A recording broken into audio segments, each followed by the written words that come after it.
Questions, anyone? Yes, Larry. Worst experiences. Oh, there's so many. So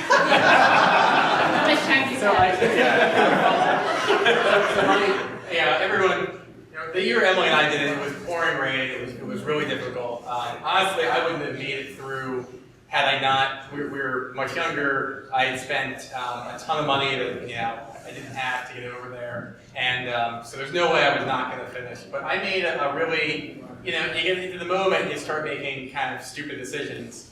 So I got over there, and half my stuff, I put my crank and some of my other parts into a separate bag. It didn't make it over there on the same plane with me. I ended up buying replacement parts. The bag ended up showing up. But in the sort of the heat of the moment, I didn't. My saddle was way too low, and I didn't realize it for a couple hundred miles. And also it was pouring rain, so I didn't drink because who needs to drink? I wasn't thirsty. I was wet and cold. So I ended up getting horrible cramps. Those two things, my legs were hurting in ways that I never thought possible. I mean, it was just excruciating pain. But I was like, I have to get through this thing. And I finally realized I raised my saddle. I started to drink, and I finished in time. I think 89 hours. 30 minutes or something like that. So it's those sort of things where, had my saddle been the right height from the get-go, had I been drinking the entire time, I would have been completely fine. So, everyone has a story like that. The reason why you do all the qualifying rides is, hopefully you kind of work out all those kinks, so by the time you're up to the really long distance stuff, you know for sure, raise your damn saddle. The one addendum to that, in terms of kind of the silly things that you think you would be smart enough to not make this mistake, like Jake said, it was cold and raining the whole time, and my bike was getting noisier and noisier, and grinding more and more. And finally, I kept thinking, well, I should really go ask somebody for some chain lube at one of the controls. I'll do the next one. Finally, I got around to going to the mechanic's tent and asking for some chain lube, and they had this jar of this sticky red stuff that they had like a toothbrush or a paintbrush, and they just sort of slathered it all over everything. And of course, they were all very excited and had to before they could give me my chain lube, they all had to call over everybody else to come and look at this crazy person with the fixed gear. But I got back on the road and I was like, it's so much easier to pedal now. And so, what do you know? When you ride hundreds of miles in the pouring rain, it helps when you put some new chain lube on there from time to time. And of course I knew that, but I don't know how long I was going, grinding away unnecessarily until I finally went and got some chain lube, and then it magically got better. More questions? What's the best thing to eat? Anything you can. Whatever tastes good, whatever you can get down. There are 6,500 riders. There's probably 1,300 opinions on that. 7,000 opinions on that. The trick is eat a lot. Basically not stop eating, because a lot of people, that's their biggest problem. They think they have to, they just forget to eat, or they think they only want to eat one particular thing. They go out there and they only want to use Perpetuum, and then if their stomach starts turning south in Perpetuum, and they don't kind of figure it out. Eat early and eat often. Yeah, I mean, it's just, you have to listen to your body the entire time and think to yourself, what do I need right now? Because sometimes it's a slice of pizza, and sometimes it's a milkshake, and sometimes it's, just something salty. Another way to think of it to me is, what can I possibly cram down right now? And if it's something that if you can get it to go down, then eat it. What's a reasonable amount of time to figure after the ride's done before you're ready to pack it up and come home? For a PBP or for? Yeah. I mean, I think we packed our bikes the next day. I mean, they have these, for those, there was travel agents, one travel agent that pretty much handles all of American flights and hotels and all this. You don't have to use them, but they do kind of simplify things. So if you're going to take one of the flights they recommend, if you have to get back for a job, you don't have a whole lot of choices. You're going to be off, unless you're in great shape and you're really doing several 1,200 Ks a year, you're probably going to be off the bike for a week or two. We're only doing short recover rides. It took me a long time before I was back up to doing more than just commuting. I will say there was one time I did 1,000 K with one other person. There were only two of us on the ride, and he had planned a flight home. The cutoff time was 7 a.m. and he had planned a flight home for later that day. And he was supposed to coach his kids hockey that night. What an idiot! Well, and I think he was not expecting that we would be right up against the time limit on this ride, which turned out to be a harder ride than he expected. And he really regretted cutting it quite that close. But I think by the next day you're probably at least competent to pack up your bike and do what you have to do. Although this person, he's out of Kansas City region. I recently did the math. Just in randonneuring events in the U.S., that one rider has accumulated more than 600 days of his life on randonneuring events. If you have all those finishing times, so and he's been doing this. I think he started a couple years earlier than we did. So he probably started in 2004, 2005. So, yeah. What proportion of the time in the PBP were you on somebody's wheel versus breaking the wind yourself? It's such a big variance. When I did it, in my full almost 90 hours, I got about maybe 4 hours of sleep. But there's so many people on the ride that I think there was only one point where I didn't see someone else. Before closer or after. That's definitely it. Particularly now that there's 6,000 runners, particularly at night.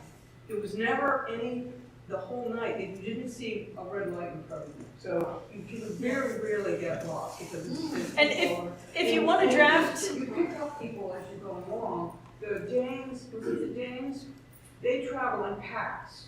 the Germans. Huge groups. And the other thing is, in France, the drivers are much more patient. So you get in one of these groups with the Danes, and you just kept going. I mean, it didn't matter, the cars would get off the road. So it depends on, and then as, was it Harriet, you said about some of the people that you rode really fast between a couple of checkpoints, that happens too. Somebody will go by you and just grab onto his or her wheel, and that happened to me. And I've never had so much fun. He couldn't speak English and I couldn't speak French, but we just had the best fun, and I was exhausted after the gun was died when I got there, but I needed to make up the time. So you rarely are by yourself, and you can just pick and choose when you're going to ride with other people, or somebody will come up and hang on your wheel for a while. So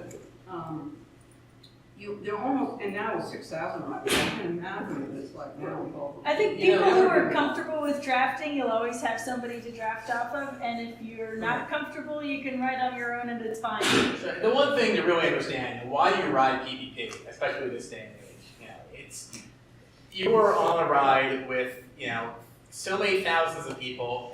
Almost every country on earth is represented by at least a couple riders. Some countries have huge contingents, some just have a few. Places, Philippines, where I wouldn't think there'd be a whole lot of long distance riding, they have riders out there. So, it's an international sport that is like no other. And that's it's so fun riding with all these people from different cultures, but you have this connection because you've all done the same qualifying rides, you've all spent a lot of time on bikes. It's really unifying. It's an amazing experience, and nothing comes close that I've ever done. Have you done other 1,200 Ks? How do they compare to PBP? They're really different. I mean, the big thing is that at PBP, there's, first of all, so many people, and other 1,200 Ks, the last year that BMB was run, I think it had 100 and some, and other 1,200 Ks domestically are more like 15 to 50 people, kind of in that range, and 1,000 Ks I mean, 1,000K is not very different distance-wise, but they tend to be a smaller scale event, so those are more likely to be 10, 20, 30 people. So that's a big difference. I mean, a lot of other 1,200Ks or 1,000Ks, the stops will be gas stations or just a snack full of tables, and it's completely different scale than like getting to an entire gigantic high school that's been completely taken over, and the entire field is set up with just bike parking. And just to walk from where you have to park your bike to where the cafeteria is like a distance, because the place has to be so big to support 6,000 people. So that's one thing that's really, really makes the difference. You mentioned a couple of times B&B. Why did that stop? Jennifer Wise, who had taken over, she and Pierce did it for, I don't 10 know, years or something. 10 years, something like that. She, it's a much more difficult ride to support because she limited the field to 75 people, even on the, and it was spread out from Boston to a suburb of Montreal with that. And so, logistically, to put it on was very difficult. I mean, a lot of us helped and volunteered. I think she decided she was tired of doing You can actually still do it as a. and no one's taken it over, unfortunately. Yeah, there's another type of riding that Arusa provides called permanents. And these are similar rules to Brevet's, only you negotiate when you're going to do it. You can do it anytime. You discuss it with the permanent owner. You're usually the only person who's out there doing it at that time. So it's a little bit more informal, a little more ad hoc. And B&B is a permanent, so there's been people here who've done it just sort of on their own as a perm. So they all have Follow-up question. Who did the first B&B? Charlie Lynn. Charlie Lynn. Yeah. Who I believe is We also did a the training ride for PBP, because the first couple of times that America, well, I can't remember exactly the dates, but, because PBP is the oldest organized bike event in the world.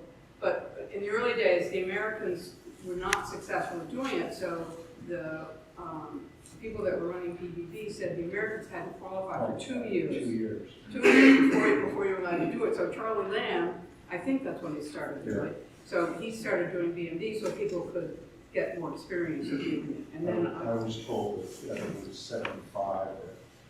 There was a larger group of Americans went over and it was really bad weather. And I'm told that an enormous amount bailed out and the French were furious. the Americans- That's where the Belgian came from. That they bust shots when the Americans came over. what is this? I was told it was that No, I think One- it would be before you, I think it was I was just told that Charlie said that a contingent of Americans went over and they bailed out because of the bad weather. It was late. And then that's why is- and we had to qualify for 2 years. Wow, because we didn't have to do it. yeah. And at this point, the rides are there's so many people who want to go. You pretty much have to do some of the rides the previous year anyway, just to be able to pre-register to be able to go this year. So the only people that are able to go, this year are those that have done at least a 200K, and that's really they're kind of expanding the field. It was looking like you'd have to have done a 400K or so last year just to be able to. The way that they set it up is people who did 1,000K last year get to sign up first, and then people who did 600K last year get to go sign up after that, and then so there's like a later and later start dates when you were allowed to start signing up based on what your longest thing was last year. You still have to do the qualifiers this year. And in theory, if there are still slots left by the time you get to people who didn't do anything last year, you could start this year and go, except that it'll be full by then. Start planning for 2023. Yeah.